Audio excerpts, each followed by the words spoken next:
There can't be any more, Alfred. There can't. No. No, no, no, no, no one. No! Like it or not, it's Riddler's game now. I've always loved little puzzles. What are we looking for? More symbols. Jesus, his next victim is Bruce Wayne. It can be cruel, poetic, or blind. But when it's denied, it's your violence you may find. The answer's justice. Feels good, doesn't it? Yeah, I guess it does, actually. Yeah.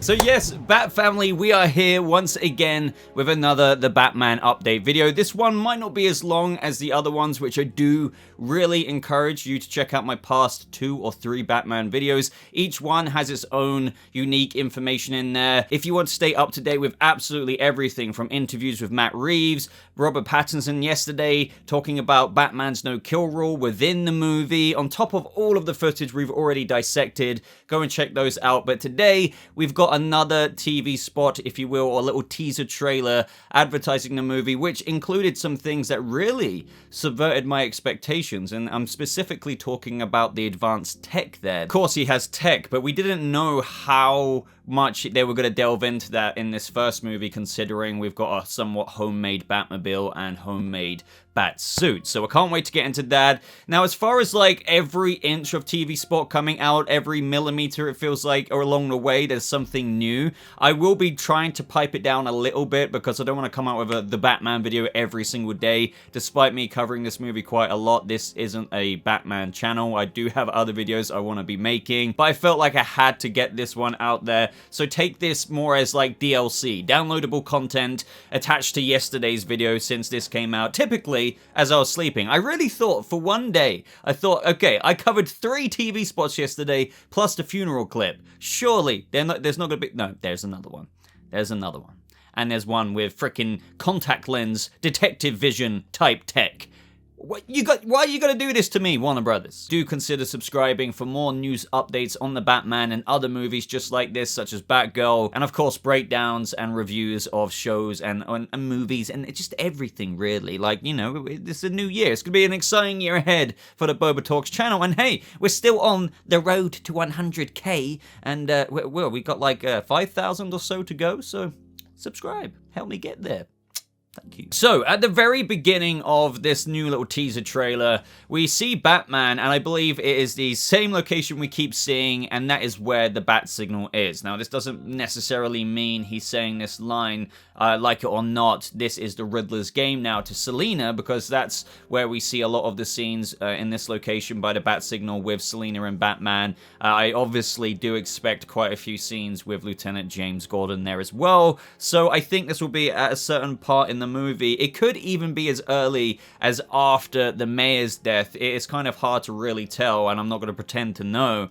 But when they're acknowledging, like it or not, it's Riddler's game now, Batman is identifying here with James Gordon that regardless of who this is or how long this is going to go on for, we need to acknowledge, like it or not, this is Riddler's game now. He's killed the mayor, and there might have already been some minor deaths, not as notable as the mayor before this, because, for example, in the funeral clip yesterday, we had James Gordon talking to the police chief, and the police chief is like, oh, not again, when they're worrying about Pete Savage. So, like, they're already aware and afraid of this serial killer striking again, and I think this is just obviously at a certain part where they're kind of not conceding, but admitting that we need to somewhat play Riddler's game now. It's just we need to navigate it safely. And overlaying the clip of Bruce saying, like it or not, this is Riddler's game now, is the clue board and also a little bat of who we need to talk about, because I swear I saw that bat and his name is Timmy Bob down the street, so I don't know what he's doing in this trailer. But anyway, the murder board, well, it's not, well, it is kind of a murder board. This is what we've been talking about ever since the Japanese international trailer came out, and this did give us quite a few interesting pieces of the puzzle together. And you might not know this, but I've been going back and forth a little bit recently on what if, and this is kind of old news, and I have thought about this before, but I thought, no, it does seem as though the Riddler knows Bruce's identity. But what I've been going back and forth with recently is, what if it really is misdirecting the trailers? And I think we're all very aware that trailers can do that. When he says Bruce Wayne in the trailers, it could really just literally be like the Riddler seeing Bruce Wayne in the funeral attire and just saying his name. And, you know, it just seems in the trailers in a red herring misdirected kind of way that he knows the identity of the Batman. But the reason why I was leaning more towards the Riddler, Edward Nashton, actually knowing Bruce Wayne is Batman is because in the Japanese trailer where we saw these same photos of the Waynes taking pictures with, I believe, a bunch of orphans singing in the choir, and I believe the reason why they're doing that is a publicity kind of stunt because they're converting Wayne Manor into an orphanage, and this goes all into Thomas Wayne's campaign for being a mayor. In one of the newspaper clippings on this very board, it says Thomas Wayne opens Gotham Orphanage, and that comes down to the whole renewal is a lie thing. Basically, we've been theorizing on the channel, did Thomas Wayne make a somewhat false promise that fell through and thus impacted many orphans' lives, including number one, Edward Nashton, who is looking over at the Waynes. Like, you got all of them singing in the choir, and you got a young creepy Ed just looking at Thomas and Martha and Bruce. Now again, tying back to what I was saying, it just really did feel like he knew who Bruce was, because it literally says, if only I knew then what I know now. Now that can pertain to just if only he knew about the Waynes back then in terms of what he knows about them now, because everybody puts the Waynes up on a pedestal, right? But they could be a part of the problem, which is a big thing in terms of, you know, you're a part of this too and all of that stuff. But then on the far right, and this trailer does zoom in on this, he says, I know the real you. And that is super, super interesting. Again, it's making me think, so does he know who Bruce Wayne is? Because there is this zoomed in part in the trailer where they've literally zoomed in like, I know the real you. And by the way, the fact that he underlined real could refer to Bella Real, the mayoral candidate. And, you know, one of her, I believe, mottos or whatever slogans for a campaign is a real change in Gotham. And that's why renewal or like a real change is a lie with the Riddler clues. But anyway, let's look at it at face value. I know the real you, and then that's put right next to a newspaper clipping of a Gotham Gazette newspaper report. Page 1 is literally Gotham terrorized. Who is the Batman? And we have a little newbie police sketch there. And the reason why I find it sus is like, really, like, I know we're meant to suspend disbelief. I mean, for crying out loud, DC Comics, Clark Kent, Superman, you look the freaking same. I get it. We can suspend our disbelief. But when you're looking at a board saying, I know the real you, you've got a newspaper that's saying, who is the Batman? And there's a picture of Bruce Wayne in his, you know, trench coat, tie, shirt done up attire. It's just like, is nobody putting the pieces of the puzzle together? But the real question is he actually even referring to I know the real you, meaning I know who Bruce Wayne is and the Batman, and he's just laying it all out here? I don't know if it actually is, even though that seems like the most obvious choice, because there's this one part in this trailer where we see Jeffrey Wright's Jim Gordon say, he's like looking up at something, and it's where they've pieced together who the Riddler's next high-profile target is. We can't forget that he's already gone after and killed the mayor, District Attorney Gil Colson, and here Jim is looking at something and he's saying, Jesus, his next victim is Bruce Wayne. Like, it's like a revelation, and he's just like, Jesus, like, he's gonna go after Bruce Wayne now.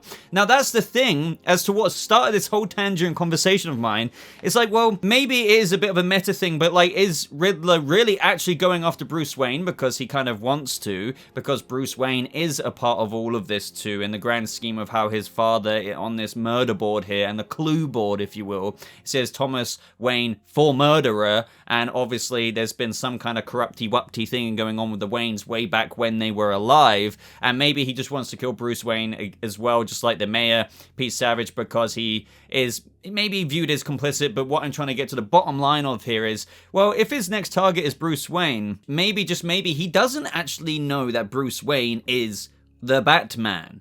But there's things going for and against it that conflict it. You know, as I said earlier in the marketing of the other trailers, the whole "you're really not as smart as I thought you were" Bruce Wayne. Again, that can all be cut together, or it might not be cut together like two separate lines, and he could just genuinely be saying that at some point in the movie to Bruce Wayne, not dressed up as Batman, so that would obviously separate the characters. You get what I'm saying now? Ultimately, I feel like as much as many of you may be convinced that he knows the identity of the Batman, and how much I was convinced of that, there are seeds that are now sowing doubt, and that's something that actually makes me happy, because we don't really know. We don't really know, but I do feel like with all the clues they have given us, it does feel like the intellectual Edward Nashton, who's putting up these clues of Bruce Wayne, also with the Batman, and there's things like, I know the real you, if only I knew then what I know now. As much as they seem like they pertain to knowing who Batman and his identity is, they might actually not. It could just be us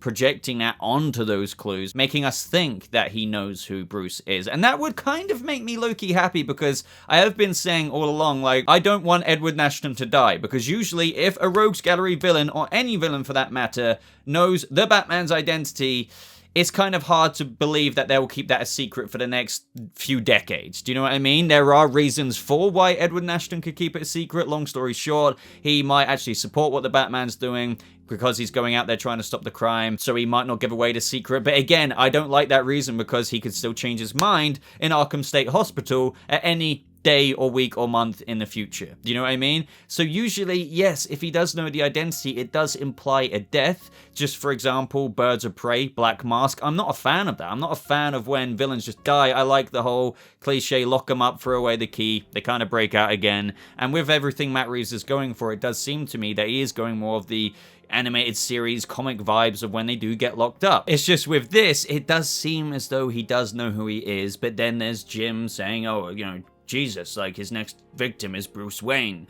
It's like, oh, well, maybe he doesn't. I don't know. Like, I don't know. And maybe the stuff on the clue board is just coincidental, because, you know, yeah, he's putting Batman on the board, but that doesn't mean that he's connecting Batman to Bruce Wayne. Bruce Wayne's on there at the same time, because obviously he pertains to the Wayne's corruption, and then how they're all a part of the Riddler's, you know, the truth about Gotham, because they were involved in all of that when Thomas Wayne was running for mayor, and how that contributed to the frustration that Ed has, the Riddler has, with Gotham's current state. Again, just reflecting over this clue board, we have a photo of the Waynes as a family, with Bruce there, with the words left behind by the Riddler saying, if only I knew then what I know now. You can see that there. The newspaper clipping of Thomas Wayne opens Gotham Orphanage. What we're led to believe is that Wayne Manor is indeed an orphanage now. I believe that was revealed by Matt Reeves. Was that done by Bruce after his parents died, or was this photo taken because Thomas Wayne opens orphanage could have been him actually even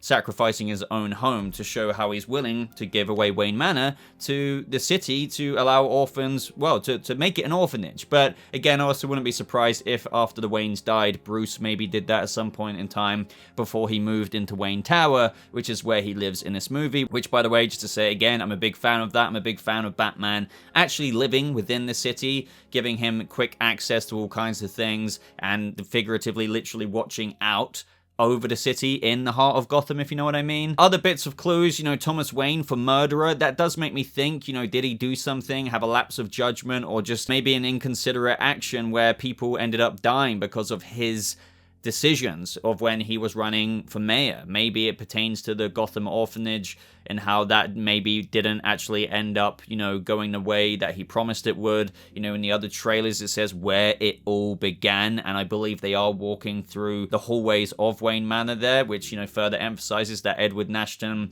you know, and his roots do stem from the disastrous Wayne Manor Gotham Orphanage situation. We have other reports on the left about the commissioner as well as the district attorney. We have a Savage murder report. I guess that's Pete Savage making the murder announcement about the mayor, and as seen in the first trailer, I believe that's the same shot of when he's making his press conference. We have a top cop for Pete Savage, even though it's very likely that he is a corrupt police commissioner, and that will pave the way. Let's say Savage dies as a part of one of the Riddler's high-profile victims, due to him going after high-profile victims, but corrupt victims, if you will, paving the way for Jim Gordon to take over one day, possibly at the end of this movie. A bit predictable, who knows, but we're gonna have to wait and see there. Same for DA Gil Colson, when he dies, gets his head blown up in the funeral of the mayor. Who does that pave way for? Maybe the youngest attorney, Harvey Dent, making it to district attorney, if you know what I mean. But anyway, with the bat here in the cage, I do believe this is in that same room as well. I believe that the Riddler did leave that behind for the Batman deliberately. It is probably meant to be metaphorical at the same time. I believe there are some other photos of cages that we've seen of Bruce and Jim looking down at something, and one of the cages that were left behind in some of those photos, I can't remember if I'm showing them on screen right now or if I can even find them, but one of them probably had the bat in the cage, if you know what I mean, and this is all to do with the grander teasing of what the Riddler is doing anyway. I absolutely adore the scene we get of when Riddler says, "I've always loved doing little puzzles," and we see him in the Arkham State Hospital somewhat interview room, and Batman hasn't quite sat down yet or like punched on the glass wall saying, "What have you done?" as you're seeing on screen there. This seems to be when he's just approaching to talk to Edward Nashton. Again, this does remind me of a very Seven-esque plotline, because there's no way anyone can convince me that when Edward Nashton gets arrested in the main trailer at the beginning in that diner where he left a little question mark in the cappuccino, that he didn't do that in an intentional Seven-like Kevin Spacey-esque kind of way of when that in Seven he deliberately got himself arrested because there was more of the game to play, but he wanted to be in the hands of his investigators to kind of just live and breathe it in right there and then. And I believe exactly with what Pattinson's Batman is shouting at, Batman is exclaiming in that moment, "What have you done?" He knows there is more. I don't think he's necessarily even talking about the past, like, what have you just done? It's more like, what have you done? And what aren't you telling me what you haven't done? And Riddler's like, in the way. But regardless, I love the look at Arkham. The very kind of rusty doors there. Those look like other cell doors, if you ask me, or maybe they are just doors to get to other wings of Arkham State Hospital. But, you know, if there's any rumors out there, which there kind of are rumors out there, it could turn out that the Joker or the John Doe who becomes the Joker might be sharing one of those cell doors. If you, oh god, my eye's glitching out again. Why is it doing that? The line of what the Riddler says, you know, "I've always loved little puzzles." This is just speculation. I really don't know, but he could be talking about... Obviously, we don't have the context of the scene. He could be talking about what the Batman has, you know, proposed to him, about how he knows what the Riddler's plan is, and he's like, "I've always loved little puzzles," and he's giving away, just saying there's a lot more to this than what you think. But of course, it could be like, "I've always loved little puzzles, and that's how I deduced exactly who you are, Bruce Wayne." But again, we don't really know. This could just be him talking about, "I've always loved little puzzles," and he could be teasing what his parents' part to play in this is. This is quite likely, I think, possibly the scene through the Arkham State Hospital interview glass, if you will, where he says, "You're a part of this too." And literally that's where he says, "How am I a part of this?" And he was like, "You'll see. I've always loved little puzzles." This is the Riddler somewhat being truthful. I have always loved little puzzles, but this is how I've also learned all these things about the higher-ups in Gotham and how the Waynes are indeed a part of this. But if he does say, "You are a part of this too," to Batman, that could be inferring that he is a part of this because he knows who's under the mask. Again, I don't want to go down the whole identity route again and again and again, but it's certainly a billion different spiderweb kind of subjects that you could take from this in all different directions as to where this could be going with that very line he just said. Probably the most intriguing part of this trailer for me, by far, like truly by far, because we've seen that clue board before. Yeah, sure, we've seen even the Arkham State Hospital scene before, but even though we've got a cool new angle of it. But this next one, with Bruce using contact lenses, basically what most are deeming detective vision, if you will, is super interesting, because with what Matt Reeves has gone for here is that he even does compare the Batman to James Bond, and I do kind of like that, because James Bond does have gadgets, but depending on the iteration, it's not always littered with gadgets. Sometimes he just does have the suit, a pistol, and every now and again you see a cool little gadget. And the reason why I'm using that example is because this Batman, he does have that homemade suit. Like, he has tinkered with this armor and the Batmobile and reinforced it with bulletproof plating, this, that, and the other with Alfred, right? Or mostly by himself in the cave. And so that gave a lot of us the impression that, okay, there isn't like super advanced tech, albeit though I do think he does still have advanced tech. You know, that grapple hook that comes out of his wrist is pretty damn cool. But still, he has handcuffs, he has a literal flashlight that he's using in the movie, he has smoke grenades attached to the belt by the looks of it, or just something that looks like that, a literal flare. So to see something like this contact lens, and again, I go back to a James Bond example, this could be our few and far between advanced gadget that we get, because I don't think we're going to be littered with advanced gadgets. That'll be something that maybe improves or comes more in frequency as the movies unfold. So maybe we will get a higher frequency of advanced tech in the second and the third movie. But for this first movie, this might be one of, if not the only, but maybe one of a couple examples of super advanced tech. Because even arguably in today's world, seeing a contact lens with, you can see the circuitry on the actual lens there, I would kind of almost call it unrealistic, especially to what Matt Reeves has shown us with this Batman already. That's not me knocking on it, it's just showing what Batman's done here is that he has borrowed some few and far between gadgets, similar to the James Bond reference. He doesn't always have like a little thwippy gadget, something every second, does he? That Q gives him every minute of the day. So with this, he has delved into the resources of Wayne Enterprises, and it looks like he does have something that can maybe take photos, because, guys, if you link this back to the Batcave scene of when Alfred says, a new friend of yours, and he's like, I'm not sure, you can see in the background that photo of Selina, who looks to be in an Iceberg Lounge getup with the kind of half short wig, orangey, yellowy wig or whatever. You see that the photo frame has a little circle around it. So what I really like about this is that it seems that these contact lenses can take photographs, and that probably makes sense to not only the Batcave scene of where on the other monitor he's literally got photos and surveillance of Selina Kyle, which he could have even taken in his drifter mode, by the way. This is also very likely how he prints out the photos, as seen in the Wayne Tower penthouse, of what I believe is the penthouse, by the way, where he's got the visual mind map on the floor saying, you know, the sins of my father, savage, this, that, and the other, and he's got loads of photos printed out. I believe that they're not necessarily just left behind by the Riddler giving Batman photos, but I think they're ones that he captured himself on the crime scenes, and he's now just, you know, visually spreading it out, doing his crime scene investigation, if you will, just back at his frickin' penthouse at the top of Wayne Enterprises. You get what I'm saying here, because you can see that this contact lens, this seems to be where he stores it, or maybe where he takes it out and puts it back in the Batcave. And that little thing that it sits itself onto is where maybe uploads the data onto the Bat computer, and he can get, like, you know, all the photos that he's recorded or videos he's recorded up in one place. It's basically like putting a USB into the computer. And then just after that, we see that Bruce's eye is looking at a screen of something, and believe it or not, I actually don't think he even has the contact lens in his eye in this very moment. What he's looking at is, as I just said, he's put the contact lens down on the uploader thing, and now he's looking at the screen, and what's flickering by in the reflection of Bruce's eye there is him in the cave looking at the screen of all the photos that he's kind of just, you know, sifting through after they just got uploaded through the contact lens. So that's really all there is to say about that. I don't want to waste any more time. It's just that what I find super intriguing is that we have a contact lens with like that kind of circuitry that you can see in it, and that is just a taster of what Wayne Enterprises can probably come up with, albeit that most of it does feel very homemade. I'm a big fan of that. And when you're introducing really cool tech like this, which isn't super far-fetched, but it does make me think, oh, you know, I thought this Batman was maybe a bit more of like a homemade one. How do I feel about this? Well, I don't feel bad about it, because it's not like he's being littered with it.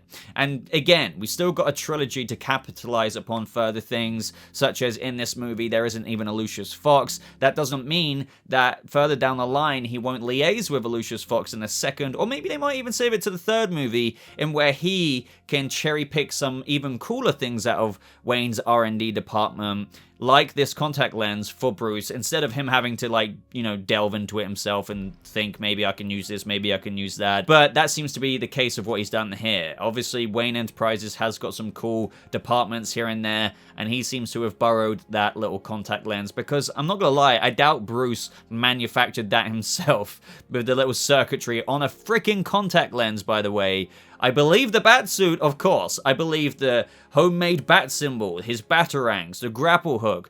maybe even one of his dad's old cars that he's converted to a Batmobile with reinforced armor and bulletproof plating. But the contact lens does seem too far-fetched, which does mean that it is probably from Wayne Enterprises, but again, it makes you think of what kind of upgrades he could get, you know, in the second and third movie. Albeit, it is important to remember that he is mostly going to be very self-made in this first movie, despite this contact lens. Then in the little teaser trailer, we get Jim Gordon saying what we're looking for. Batman says more symbols. Again, it kind of goes back to the line at the beginning, like it or not, this is Riddler's game now. He's basically implying we kind of do have to play it whether we like it or not to get at least somewhere, albeit I hope that when we are playing it, we can dodge the things that might end up getting us killed. So to play the game, Riddler will be leaving behind little symbols, as Jim says, what we're looking for. Batman says, looking for more symbols. He will be leaving those behind to help, you know, Riddler, as well as exposing the truth and corruption and wanting to help that out because of his own frustrations. He is the Riddler. He is still the Riddler, and something imperative to his character is a bit of the game. He is a bit almost egotistical in that sense. He loves the theatrics of what he does here, and that is through leaving behind his insignia, the symbols, and that will lead them to further and further and further clues along the way. But that's the interesting thing. When you're playing that game, you are literally the puppets and Riddler is the puppet master. He's in complete control. You're following the freaking symbols that he left for you to follow. So that's what I love, and I can't wait for them to go down that investigative route. It definitely has my hype building more and more and more. As the trailer unfolds, we get even more familiar footage of Bruce just kind of turning up to the mayor's funeral, but as he does, he looks out the window and we have the citizens of Gotham, or at least some of them, supporting what the Riddler is doing, which is why, as seen in yesterday's video breakdown and some of the extra TV spots, we see the live stream that Riddler does with the Vigilante, aka Batman. He appears, long story short, just in case you haven't seen the video, but again, I do recommend checking it out for a full in-depth breakdown. He's live streaming Batman solving the riddles in the cathedral, trying to save the district attorney Gil Colson's life, but whilst that's happening, he's getting likes on the Instagram live-esque kind of stream. He's getting likes, so there are people, just like I was looking out the car window here, who support his cause. Because yes, it is murder, yes, it is this, but no matter what, when you have a city like Gotham and desperate citizens, some people will justify, you know, a means to an end with regards to what Riddler is doing, killing people like the mayor, who people probably knew who were corrupt, or at least suspected it, especially the citizens, the district attorney, the corrupt police commissioner. Again, it's the Batman and Riddler in this movie, at least, are very similar in the sense of they're both trying to stop this corruption, albeit navigating it in very different ways. We have Oz just basically unleashing his SMG.